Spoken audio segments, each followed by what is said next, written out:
Assalamualaikum warahmatullahi wabarakatuh. Salam guru penggerak, tergerak, bergerak, dan menggerakkan.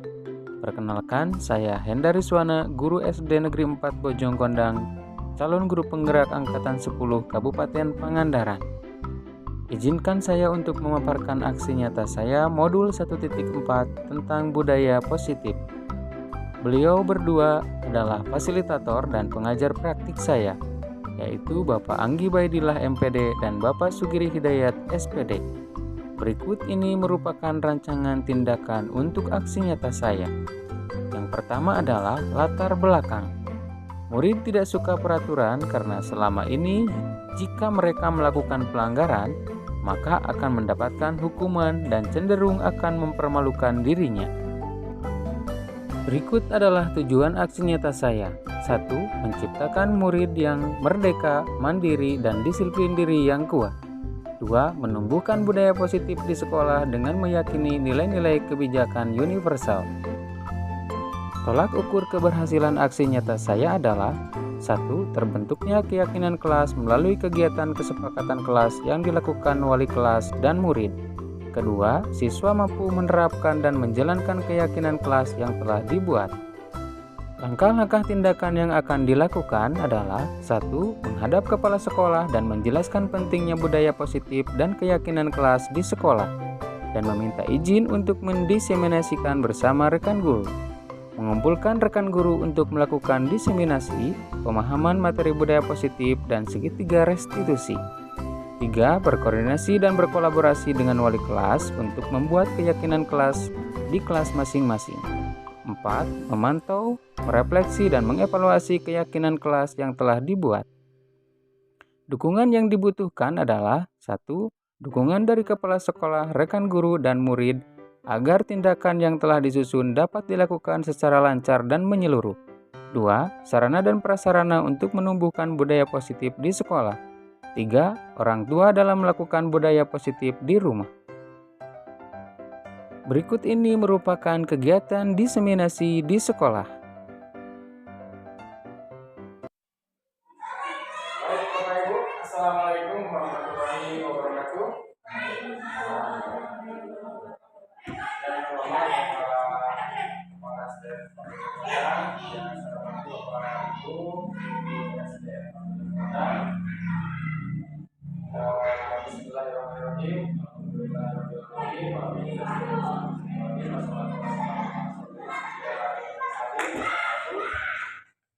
Puji dan syukur memang kita panjatkan kehadirat Allah Subhanahu wa taala, salawat serta salam semoga diteruskan kepada kita, yakni Habibana wa Nabi Muhammad.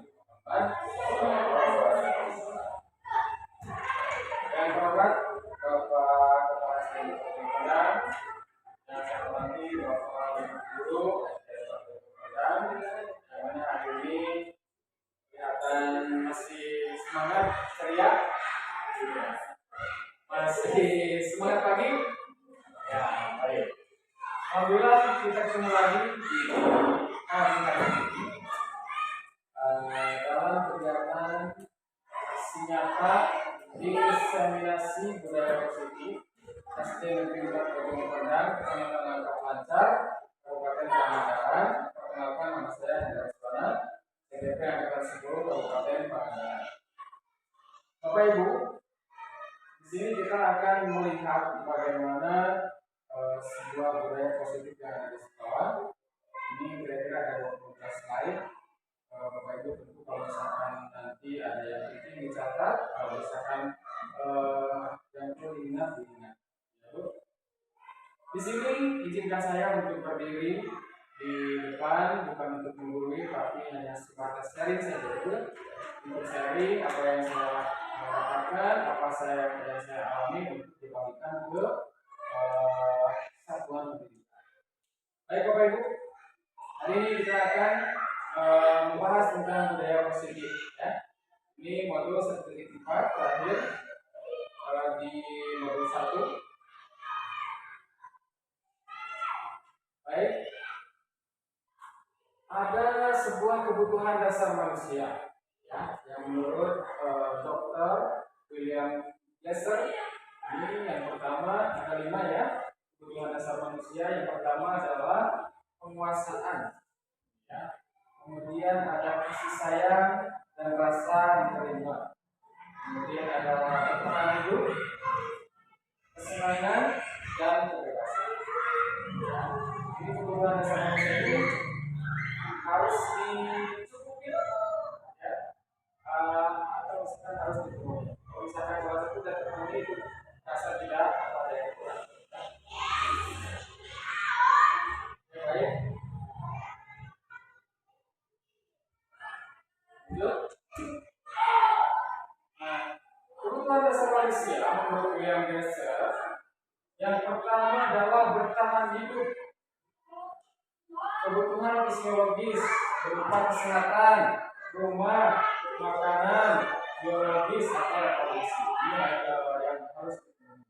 Kemudian yang kedua adalah penguasaan atau kebutuhan pengakuan atas kemampuan.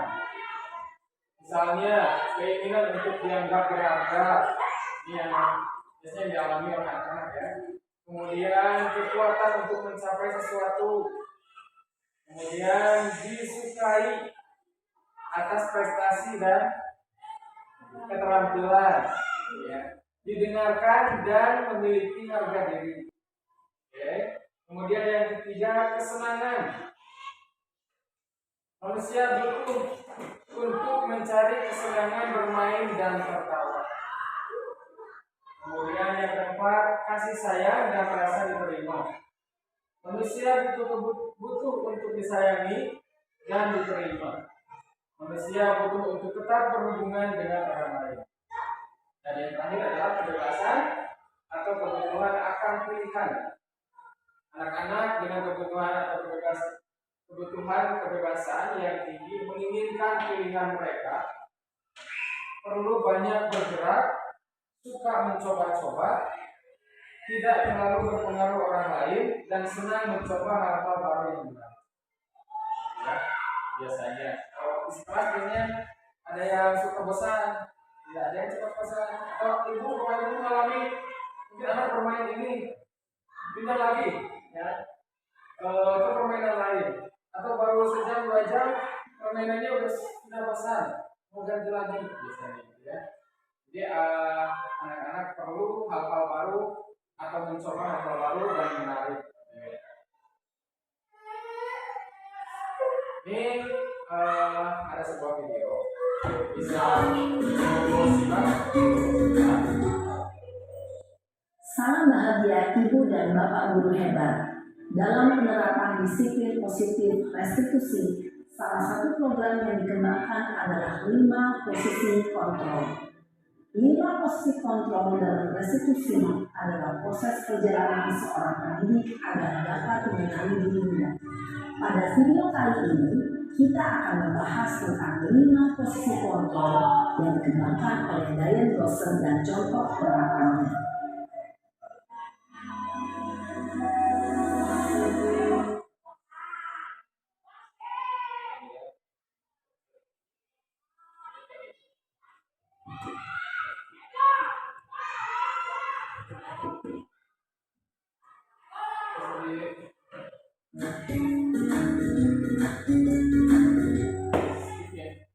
Salam bahagia ibu dan bapak guru hebat.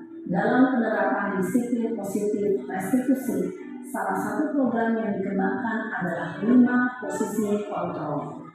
5 posisi kontrol dalam restitusi adalah proses perjalanan seorang pendidik agar dapat mengenali dirinya. Pada video kali ini, kita akan membahas tentang 5 posisi kontrol yang dikembangkan oleh Diane Dawson dan contoh penerapannya.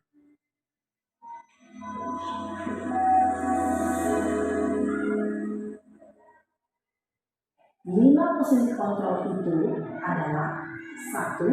Posisi penghukum, 2.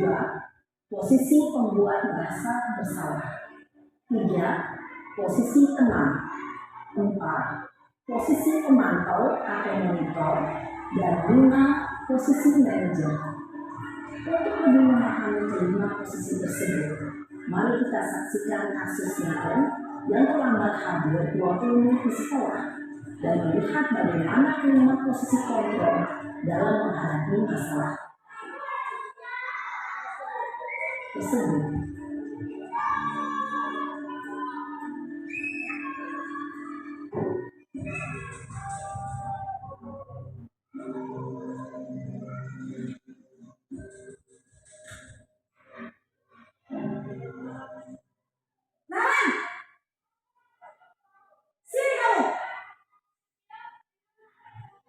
Kenapa dulu?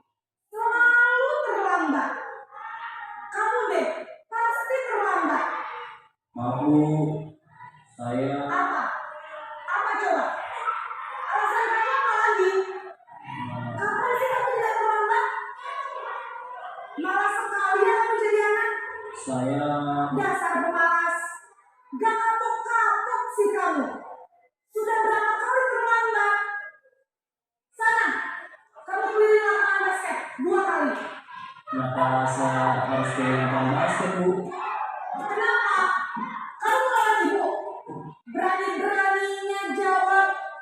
Sudah terlambat, masih berani jawab pula. Sekarang, keliling lapangan basket 5.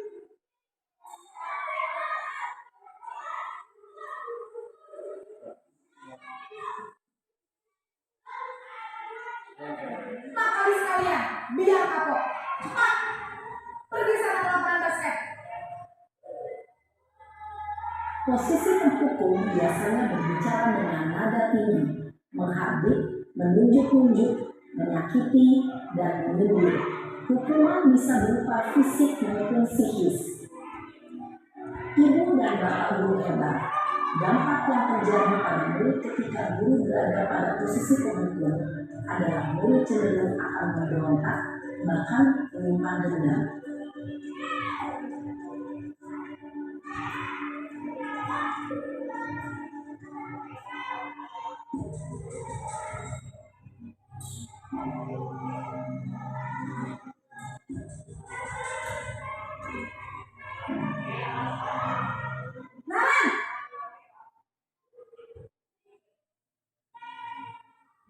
Selamat pagi Bu. Naren, kamu kenapa terlambat lagi, nak? Ya Tuhan, Naren, kamu senang ya bikin ibu susah ya? Kalau kamu terlambat lagi, nanti ibu yang tegur bapak kepala sekolah, nak.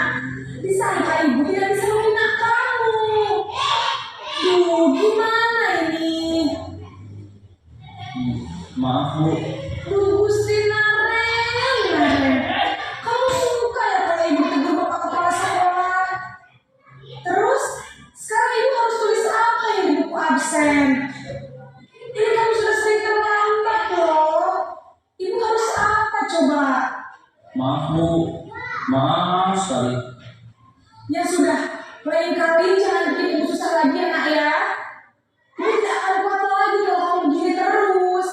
Bisa jantungan kalau ibu tegur bapak kepala sekolah. Sana cepat kelas. Maaf ya Bu. Maaf sekali. Posisi pembuat rasa bersalah berbicara dengan nada tenang, cenderung lembut. Namun kata-kata yang diutarakan membuat murid merasa menjadi orang yang gagal, memandang buruk dirinya sendiri, merasa tidak berharga, dan tidak sanggup membahagiakan orang lain.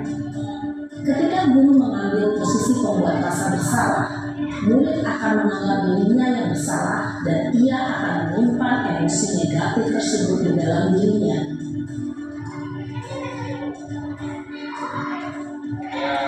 Ketiga berarti ya. Posisi sebagai teman. Ini Bapak Ibu bisa dilihat bisa sebagai posisi di mana?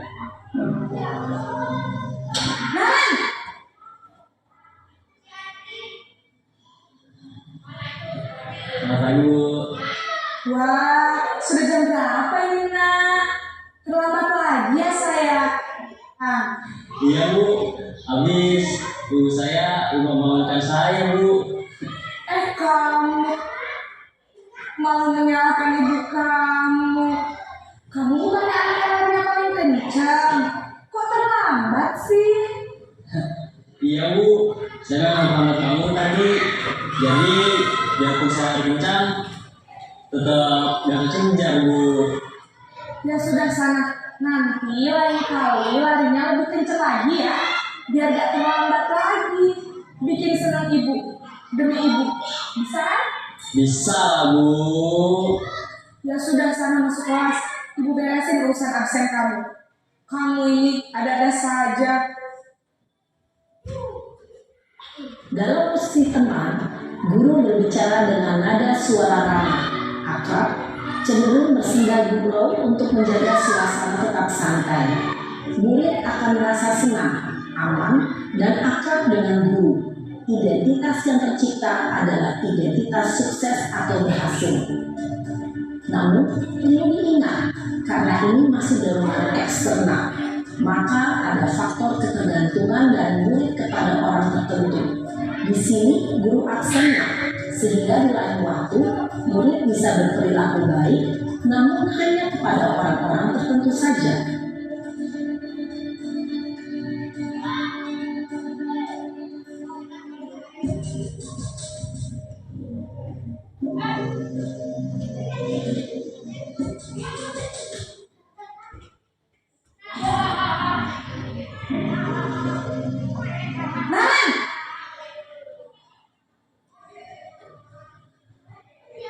Selamat pagi Bu. Nah, Ren, apa peraturan sekolah kita tentang jam berapa kita harus masuk sekolah, nak? Kita harus di sekolah jam 7 Bu. Iya betul, sekarang sudah jam 7.20. Nah, sudah tahu konsekuensinya jika terlambat hadir. Paham Bu. Saya harus tinggal kelas pas jam istirahat selama 20 menit. Iya benar, konsekuensinya demikian. Jadi nanti jam 9.30 pas istirahat, kamu harus tinggal di kelas, kerjakan tugas tambahan untuk ketertinggalan kamu, ya? Baik Bu. Posisi pemantau mengandalkan penghitungan atau data untuk mengontrol murid. Guru mengarahkan murid berdasarkan peraturan dan konsekuensi. Seorang pemantau menunjukkan bahasa tubuh dan ekspresi wajah yang datar dan cenderung formal.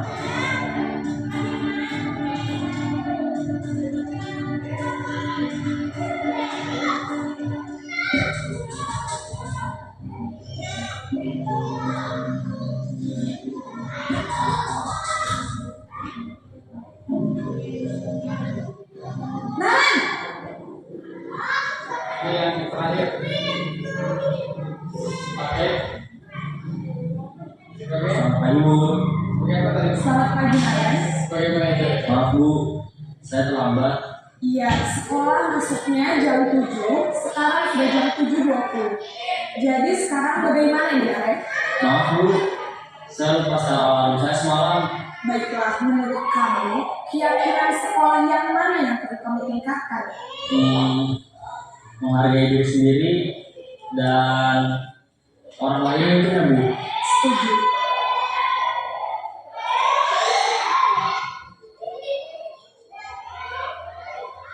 Jadi, apakah Naren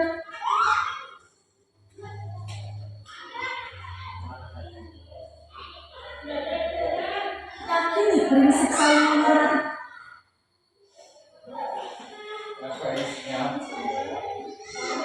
Restu, Iya Bu, saya meyakininya. apakah Naren bersedia memperbaiki masalah keterlambatan ini? Bersedia Bu. Bagaimana kamu akan perbaiki masalah keterlambatan ini? Saya akan coba untuk tidak lupa pakai alarm saya Bu. Baik, kalau Naren mengingat alarm di rumah, ada orang yang kira-kira bisa bantu mengingatkan tidak? Ada Bu.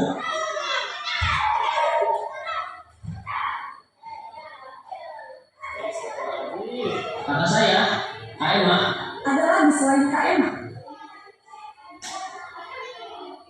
Selain Kak Emma, ada ibu saya. Baik, jadi yang mengingatkan Naren adalah Kak Emma dan ibu kamu ya.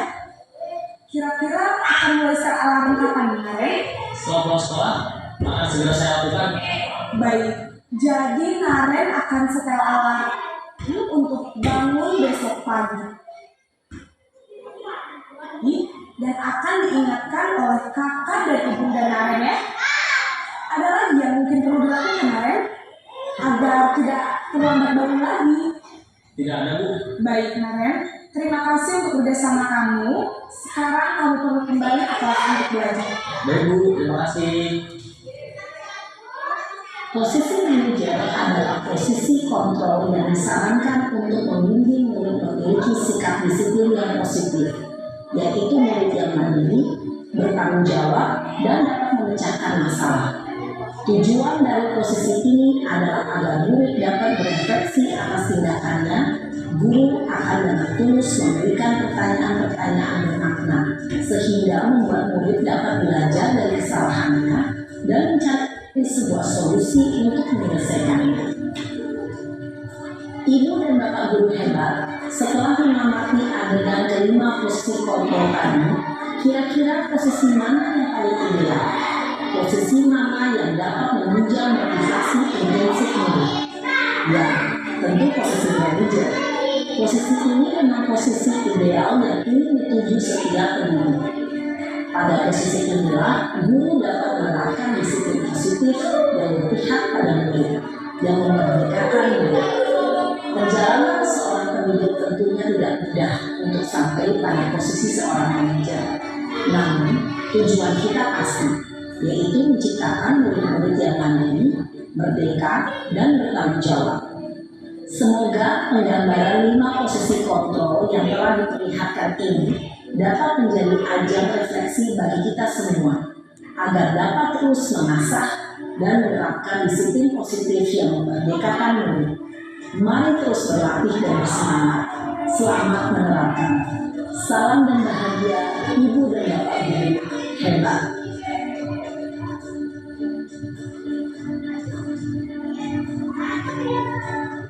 Baik. Bapak Ibu tadi telah 5 posisi kontrol yang mungkin seringkali kita alami di sekolah dengan siswa ya, dengan murid.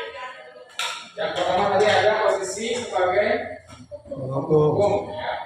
Penghukum itu cenderung dengan kata-kata yang kasar, menentang, mengotot, yang membuat mereka kan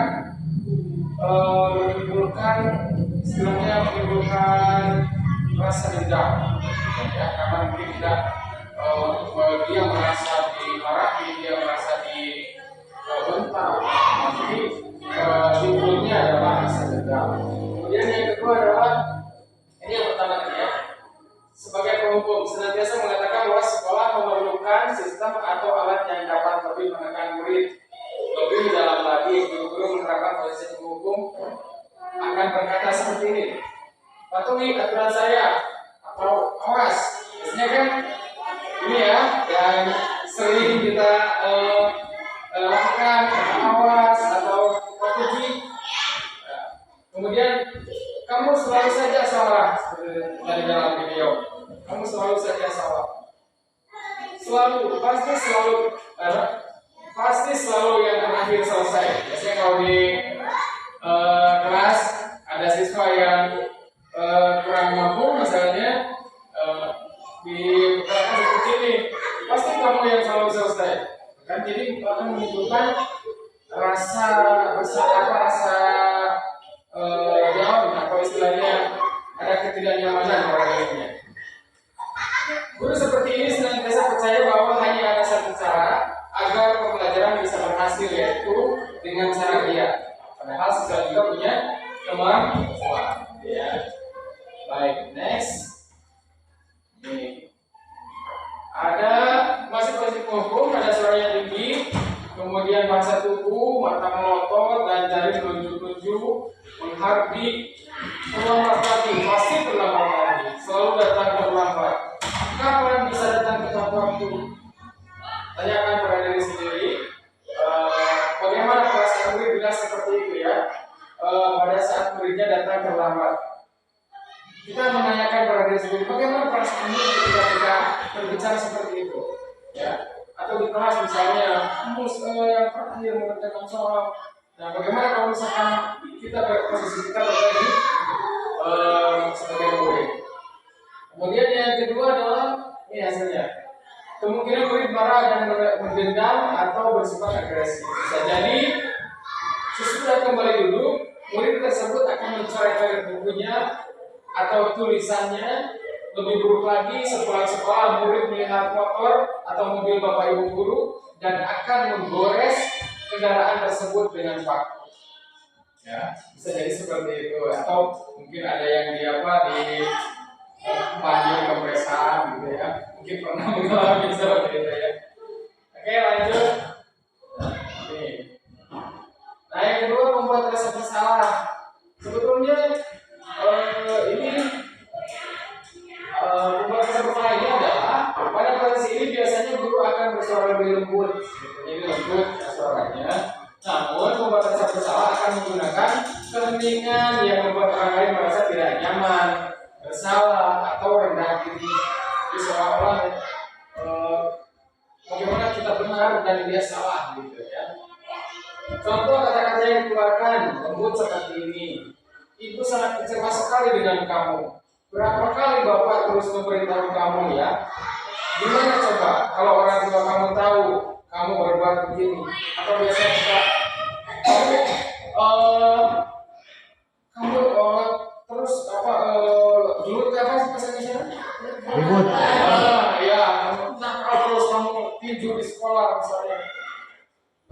Besok bapak akan laporkan ke orang tua kamu. Besok bapak akan laporkan ke kepala sekolah. Ya.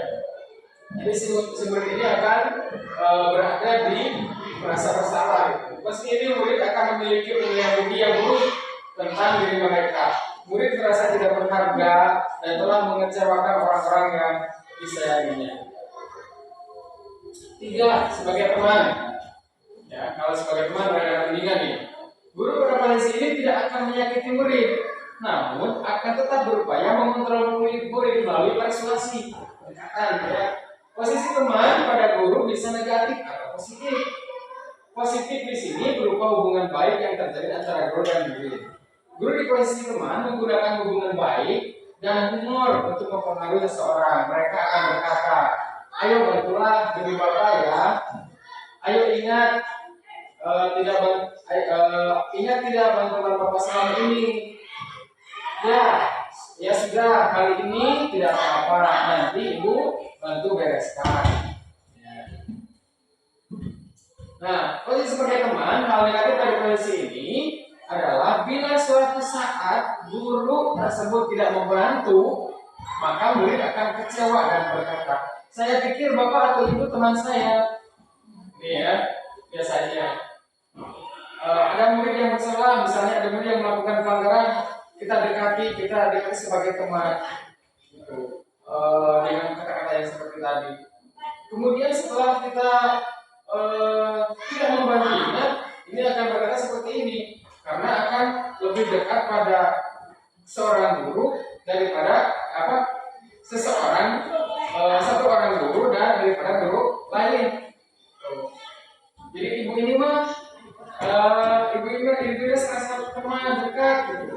Ada bapak ini jauh keras gitu kan, ya. Jadi akan membanding-bandingkan lagi.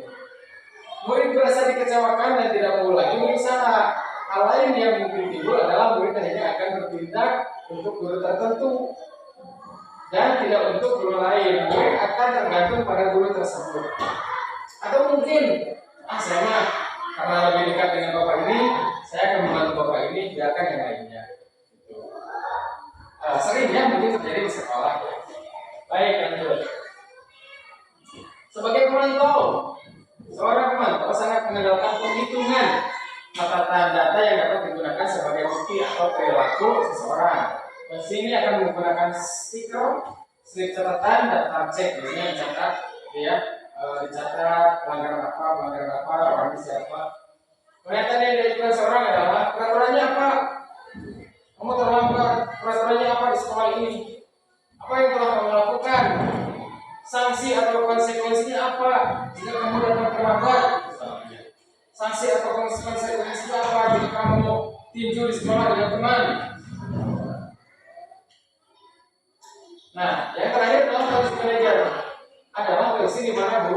satu bersama dengan murid mempersilahkan murid mempertanggungjawabkan perilakunya, mendukung murid agar dapat menemukan solusi dan permasalahannya sendiri. Nah, ini sudah dalam posisi yang tinggi. Ini seorang murid harus mempertanggungjawabkan apa yang dia telah lakukan, apa yang telah dia kerjakan atau yang melanggar peraturan. Jadi harus diminta murid yang melanggar peraturan tersebut diminta pertanggungjawaban dan mencari solusinya. Ya, seperti tadi yang di video.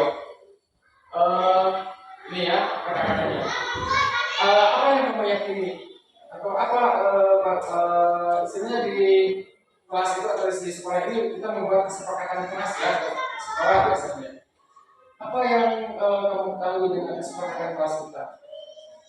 Misalnya tadi datang lambat, harus datang tepat waktu Bu, misalnya. Harus datang tepat waktu Pak. Apakah kamu meyakini? Ya, yakin. Jika kamu meyakininya, apakah kamu bersedia memperbaikinya? Bersedia kata ini. Nah, jadi kita melibatkan murid ya, interaksi. Jika kamu memperbaiki hal ini, menunjukkan apa tentang ini? Hal ini menunjukkan apa tentang dirimu? Menunjukkan perilaku baik Pak, atau menunjukkan perbaikan di dalam diri saya. Apa rencana kamu untuk memperbaiki hal ini? Saya akan datang lebih awal atau berangkat dari rumah jam 6:30 misalnya. Datang sehingga ke sekolah tidak kesiangan misalnya, ya. Atau dalam di kelas ada yang tidak mengerjakan PR misalnya, atau yang mencontek, ya sering yang mencontek ke teman misalnya. Apa yang kamu ketahui? Apa yang kita menyelesaikannya secara berdua? Apa yang kamu ketahui tentang kesepakatan kelas kita? Tidak boleh atau harus menghormati orang lain Pak, atau harus saling menghormati antara guru atau harus menghormati sesama teman Pak misalnya. Apa kamu yakin dengan hal itu? Yakin Pak? Jika kamu meyakininya, apakah kamu bersedia memperbaikinya? Ya. Bersedia dengan cara apa kamu memperbaikinya? Saya tidak akan mencontek lagi, atau saya akan menghafal lebih banyak menghafal di rumah dan tidak akan mencontek lagi kepada teman. Itu ya misalnya. Nah ini adalah segitiga restitusi. Kita sudah tadi kan permasalahan. Nah sekarang kita ke segitiga restitusinya. Jadi yang pertama adalah menstabilkan identitas. Ketika ada permasalahan kita stabilkan identitasnya, bukan malah menambah masalah. Ya kita stabilkan. Kalau ada orang yang sedang ngamuk, siswa kepada siswa lain, kita stabilkan. Jangan malah gitu ya. Jangan malah komporan atau malah gelutkan. Tapi kita panggil stabilkan masalahnya. Kemudian yang kedua, validasi tindakan. Tanyakan apa betul kamu melakukan seperti itu. Ya, kalau kata anak betul, ini sudah validasi. Kemudian tiga, menanyakan keyakinan. Nanti seperti tadi, keyakinan yang setelah dibuat di sekolah atau di kelas.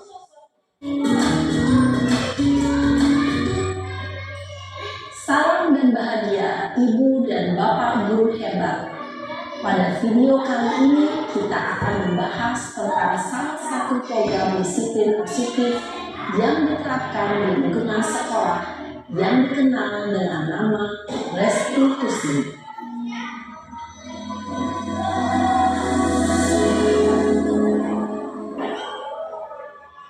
Restitusi dikembangkan oleh pakar pendidikan Gary Bossi berlandaskan pada teori kontrol Dr. William Blaser. Segitiga restitusi adalah suatu proses dialog yang dijalankan oleh guru atau orang tua agar dapat menghasilkan murid yang mandiri dan bertanggung jawab.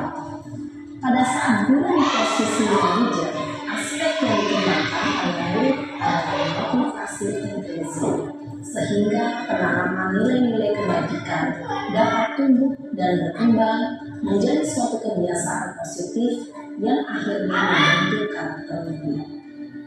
Proses dialog ini terdiri dari 3 langkah yang digambarkan pada ketiga sisi pada segitiga restitusi.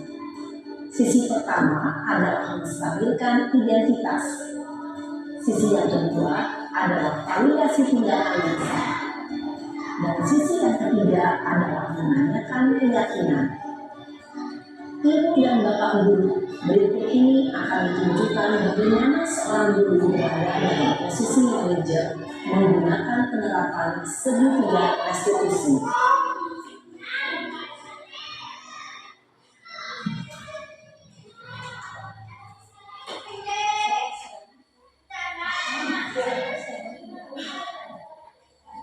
Yang sana sudah lama untuk bisa kenapa hari ini ada di sini? Kesel Pak, kesel banget. Masa aku dikatain tukang fitnah Pak? Ya aku marah lah. Aku balik dikatain Eka di depan kelas. Kesel banget. Oh begitu. Ya pasti kamu marah dan kesal. Bapak juga akan marah apabila ada yang menuduh Bapak seperti itu. Kemudian pada saat itu kamu mau melakukan apa? Ya saya langsung ngatain Eka lah Pak. Kesel banget. Saya dekat-dekat dia bukan teman-teman lagi. Oh begitu. Pasti kamu melakukan seperti itu karena suatu alasan tertentu kan? Iya lah, masa saya diam saja Pak? Ya saya bela diri lah. Masa saya dituduh tukang fitnah? Ya wajar kan. Mempertahankan harga diri itu sesuatu yang penting buat kamu. Untung kamu tidak bertindak lebih gegabah lagi. Hanya membentak-bentak. Iya Pak. Untung saya masih bersabar dan hanya membentak saja. Sudah dulu sekarang lah. Saya pasti bela diri lah. Ya pasti ya. Tapi kamu memilih untuk tetap bertahan dan bersabar. Kamu memilih untuk tidak berbuat lebih parah lagi. Kan? Iya. Nah, sekarang coba kita lihat lagi. Tindakan kamu yang bentak-bentak Eka di kelas. Tindakan kamu itu kira-kira sesuai dengan keyakinan kelas atau prinsip kamu tidak? Enggak lah Pak. Capek Pak jadi pemarah. Jadi keyakinan atau prinsip mana yang tidak sesuai dengan keinginan kamu? Ya, saya sebenarnya sangat menghargai orang lain. Mungkin saat itu saya menjadi emosi, jadi tidak menunjukkan sikap itu. Kamu meyakini tidak? Menghargai orang lain itu penting buat kamu. Yakinlah Pak. Iya, setuju. Kita harus saling menghargai. Namun ada juga keyakinan yang kita sepakati yang perlu kita jalankan apabila kita sedang marah kan? Ya, saya bisa lebih proaktif, mulai dengan diri sendiri. Saya bisa jadi lebih sabar, mengambil waktu jeda untuk berpikir soal apa selanjutnya. Kira-kira kamu bersedia memperbaiki masalah ini tidak? Bersedia Pak. Kalau kamu memperbaiki masalah ini, kamu akan menjadi orang seperti apa? Saya akan menjadi orang yang bertanggung jawab kali ya Pak. Dan senantiasa proaktif. Iya, menurut kamu bagaimana rasanya menjadi orang seperti itu? Ya nyaman lah, bangga bisa bersabar dan berhadir. Baiklah kalau begitu. Yuk kita pikirkan bagaimana memperbaiki masalah ini.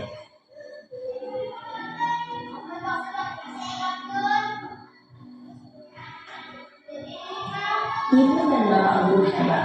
Baru saja kita menyaksikan contoh bagaimana seorang guru berada dalam posisi manajer menggunakan penerapan segitiga restitusi. Mari kita bahas satu persatu.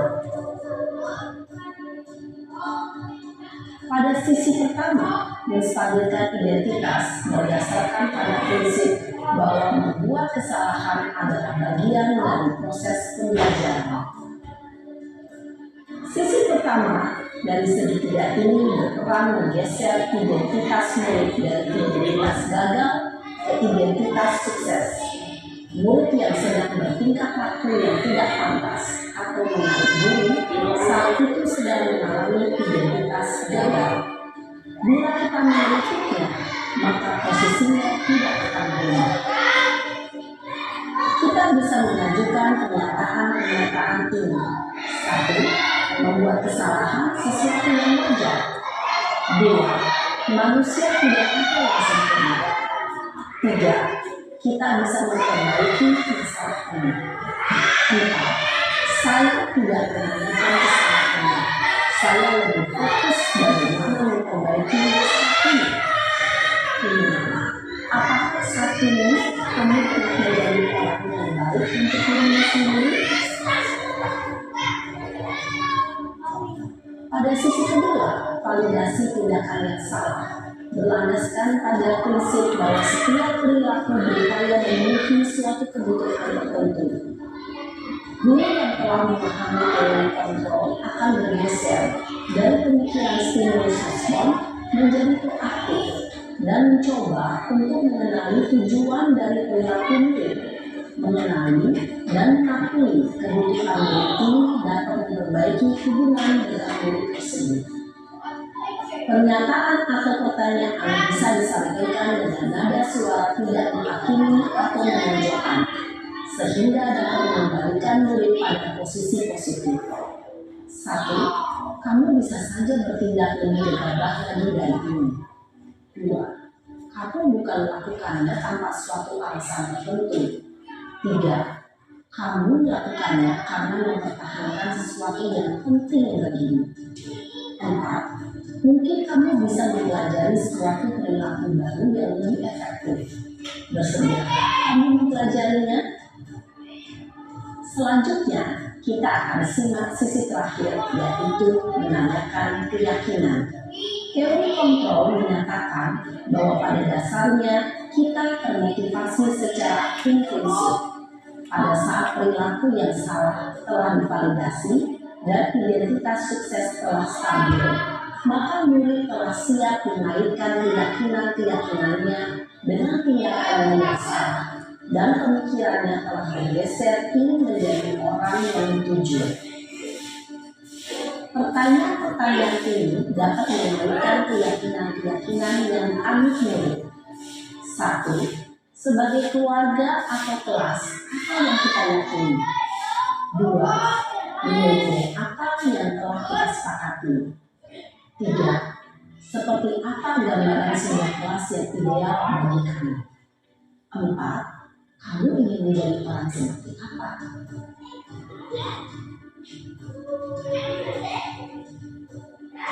Dalam menerapkan segitiga restitusi, perlu diperhatikan beberapa hal, yaitu 1. Perilaku yang salah perlu dikaitkan dengan nilai-nilai atau keyakinan-keyakinan yang telah disepakati atau dituju.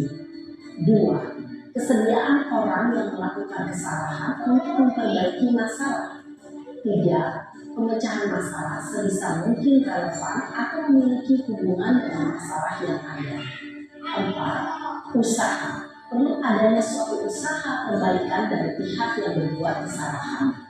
5. Waktu. Perlu didedikasikan waktu dari pihak yang berbuat kesalahan. Tanyakan kapan akan mulai diberlakukan usaha untuk memperbaiki masalah. Dengan memahami struktur penerapan segitiga restitusi, diharapkan guru dapat menerapkan posisinya sebagai manajer dengan mengajukan pertanyaan-pertanyaan bermakna yang dapat membuat murid menjadi lebih percaya diri, bertanggung jawab, dan mandiri. Nah, ibu bapak guru perlu tidaknya mengikuti ketiga tahapan dalam segitiga restitusi bergantung pada ringan beratnya suatu permasalahan. Misalnya, bila permasalahan tersebut ringan, maka tidak perlu dijalankan secara berkepitan. Bahkan bisa semudah menanyakan apa keyakinan yang kita sepakati. Dengan menjalankan segitiga restitusi, dengan mengajukan pertanyaan-pertanyaan bermakna, diharapkan murid menjadi lebih kuat secara pribadi, dapat membuka wawasan murid agar dapat menyelesaikan permasalahannya sendiri, semakin percaya diri, mandiri, dan merdeka. Salam dan bahagia, ibu bapak guru hebat. Segitiga restitusi. Segitiga restitusi adalah proses menciptakan kondisi bagi peserta didik untuk memperbaiki kesalahan mereka. Proses menciptakan kondisi peserta didik untuk memperbaiki kesalahan mereka, sehingga mereka bisa kembali pada kelompok mereka dengan karakter yang lebih kuat. Jadi ketika ada anak didik atau peserta didik membuat kesalahan, kembalikan atau ciptakan kondisi bagi peserta didik untuk memperbaiki kesalahan. bagian dasar dari segitiga bertujuan untuk mengubah identitas anak dari orang yang gagal karena melakukan kesalahan menjadi orang yang sukses. Ya. Jadi yang tadinya karena mungkin berlatar belakang apa nih peserta didik hingga suka melakukan tinju di seperti kelas misalnya. Mungkin di rumahnya bagaimana, ya, atau mungkin di lingkungannya bagaimana sudah diterapkan di kelas. Nah ini orang ini cenderung gagal atau misalnya cenderung kurang baik, ya. Nah kita arahkan menjadi orang yang sukses. Tuh. Yang pertama, menstabilkan identitas. Oke, baik.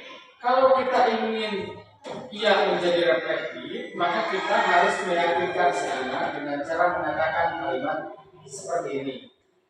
Berbuat salah itu wajar sebagai manusia, misalnya, ya, karena manusia ini adalah tempat salahnya mungkin, ya. Berbuat salah itu wajar, nah, kita sebagai manusia. Atau tidak ada manusia yang sempurna. Nah. Saya juga pernah melakukan kesalahan seperti itu. Atau kita bisa menyelesaikan ini. Nah.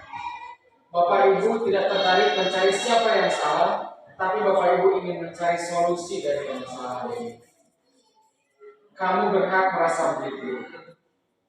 Apakah kamu sudah menjadi teman yang baik buat dirimu sendiri? Ya, contoh-contoh untuk menstabilkan kata-kata untuk menstabilkan masalah kita. Ada yang panas, kita banjur dengan air, gitu ya, distabilkan. Oke. Oke, validasi tindakan yang salah. Berapa menit? 15.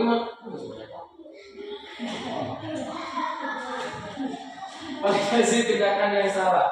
Setiap tindakan kita dilakukan dengan satu tujuan, yaitu memenuhi kebutuhan dasar. Kalau kita memahami kebutuhan dasar, apa yang mendasari sebuah tindakan, kita akan bisa menemukan cara-cara paling efektif dalam memenuhi kebutuhan tersebut. Menurut teori kontrol, semua tindakan manusia, baik atau buruk, pasti memiliki maksud dan tujuan tertentu. Seorang guru yang memahami teori kontrol pasti akan mengubah pandangannya dari teori stimulus respon ke cara berpikir proaktif yang mengenali tujuan dari setiap tindakan. Kita mungkin tidak suka sikap seorang anak yang terus-menerus merengek, tapi bila sikap itu mendapat perhatian kita, maka itu telah memenuhi kebutuhan anak tersebut. Ada dulu kitnya, ada berjit, ya, itu ya. Validasi tindakan yang salah masih. Kalimat-kalimat di bawah ini mungkin terdengar asing buat guru, namun bila dikatakan dengan nada tanpa menghakimi atau memvalidasi kebutuhan mereka. Padahal, contohnya ini ya. Padahal kamu bisa melakukan yang lebih buruk dari ini, ya. Kamu pasti punya alasan mengapa melakukan hal itu. Kamu patut bangga pada dirimu sendiri karena kamu telah melindungi sesuatu yang penting buatmu. Kamu boleh mempertahankan sikap itu, tapi kamu harus menambahkan sikap yang baru.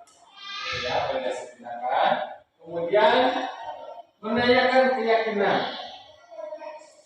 Teori kontrol yang menyatakan keyakinan bahwa kita pada dasarnya termotivasi secara internal.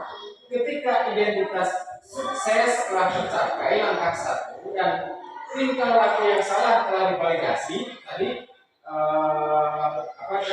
validasi tindakan, stabilitas masalah, kemudian validasi tindakan. Yang ketiga, maka anak akan siap untuk dihubungkan dengan nilai-nilai yang dia percaya dan berpindah menjadi seorang yang dia inginkan. Pertanyaan di bawah ini yang menghubungkan keyakinan anak dengan meyakinkan kelas atau keluarga. Yang pertama, apakah yang kita percaya sebagai murid, ya, sebagai siswa atau keluarga? Apakah nilai-nilai umum yang kita sepakati? Jadi di kelas tadi membuat kesepakatan kelas. Apakah nilai-nilai umum yang kita telah sepakati? Maka anak akan yang ideal. Apakah kamu mau jadi orang yang seperti apa?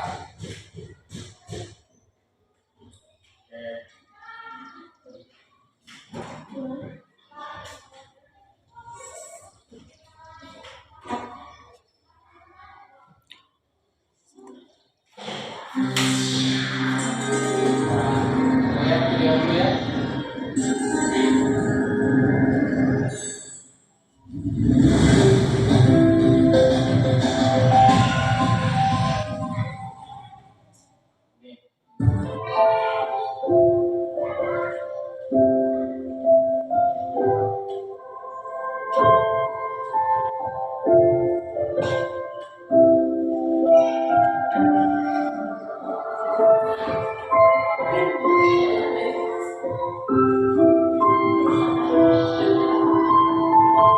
Ada mungkin ya.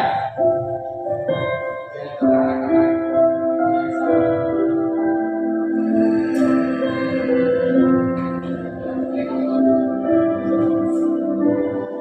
Selamat siang Luna. Siang Pak. Luna sudah sholat zuhur? Sudah Pak. Ya alhamdulillah.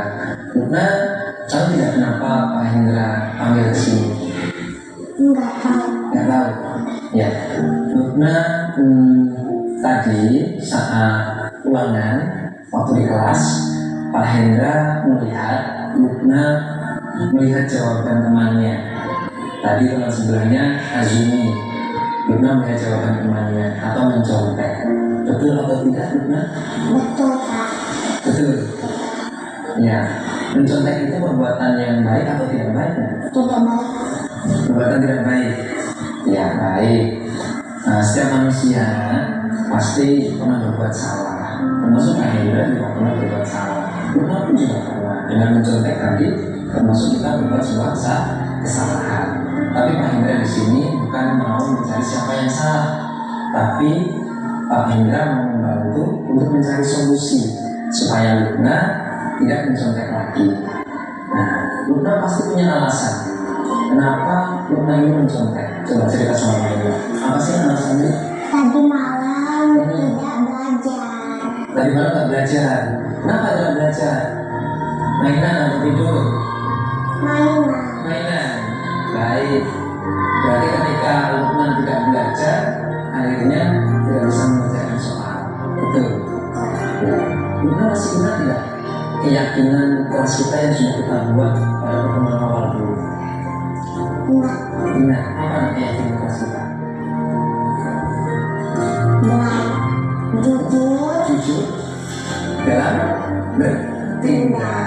Iya. Luna yakin bahwa sifat jujur itu kita perlukan dalam diri kita. Yakin?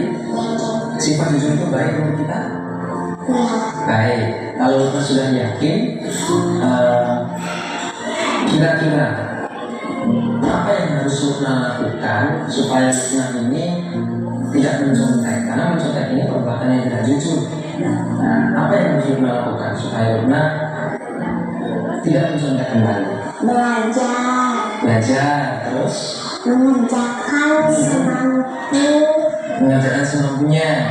Oke, kemudian berdoa kepada Allah. Oke, baik. Luna sudah tahu apa yang harus dilakukan supaya kita tidak mencontek kembali. Sudah tahu? Baik. Sekarang akhirnya kapan Luna mau mulai apa yang Luna lakukan tadi? Mulai hari ini. Baik. Mulai hari ini Luna akan melakukan apa yang sudah dikatakan tadi, belajar, mengerjakan sesuai kemampuan, kemudian berdoa kepada Allah. Ya. Terima kasih Luna. Aku yakin Luna dapat menjadi pribadi yang lebih baik lagi, menjadi anak yang solihah, menjadi kebanggaan orang tua. Atas Luna. Ya, siap untuk menjadi lebih baik. Siap. Oke, terima kasih.